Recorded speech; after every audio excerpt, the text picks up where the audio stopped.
கிடையாது. சும்மா பேரு கிறிஸ்தவ பேரு அவ்வளவுதான். இயேசு உள்ளத்துல இருக்கிறாரா?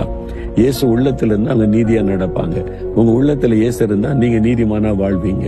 அதுதான் அவங்களதான் கர்த்தர் பனையை போல ஆசீர்வதித்து செழிக்க பண்ணி உயர்ந்திருக்க செய்ய முடியும். அப்ப ஆண்டவர் உங்க வாழ்க்கையை செழிக்க பண்ணவும் உயர்ந்திருக்க பண்ண விரும்புகிறார். நீங்க செய்ய வேண்டிய ஒரே ஒரு காரியம், ஆண்டவரே என்னை நீதிமான் ஆக்கி என்னை ஆசீர்வதியும். அவ்வளவுதான். நீ ஏற்கனவே ரட்சிக்கப்பட்ட ஆண்டவருடைய பிள்ளைகளா இருந்தா பாக்கியவான்கள், பாக்கியவதிகள், நீதிமான்கள். ஆண்டவரே நம்முடைய பிள்ளை தானே ரத்தத்தான கழுவுனீங்கல்ல, ஒரு நீதிமானுக்குரிய ஆசீர்வாதம் எனக்கு உண்டாகட்டும் சொல்லி பாருங்க, அந்த ஆசீர்வாதம் உங்களுக்கு உண்டாகும். சொல்றீங்களா? ஆண்டவரை பார்த்து, ஆண்டவரே நான் நீதிமான் என்கிற அனுபவத்தோட வாழணும், உங்க ரத்தத்தினால கழுவி பரிசுத்தப்படுத்துங்க. நீதிமானாக உடைய ரத்தத்தினால் மாற்றப்பட்ட என் வாழ்க்கையில நீதிமானுக்குரிய ஆசீர்வாதம் வரணும். பனை போல செழித்து வளருவான்னு சொன்னீங்களே, அந்த ஆசீர்வாதத்தை கட்டளையிடும். இன்றைக்கு இப்போ இந்த காரியத்துல செழிப்பும் உயர்வும் உண்டாகட்டும். இயேசுவின் நாமத்தில் ஜெபிக்கிறோம். ஆமேன்.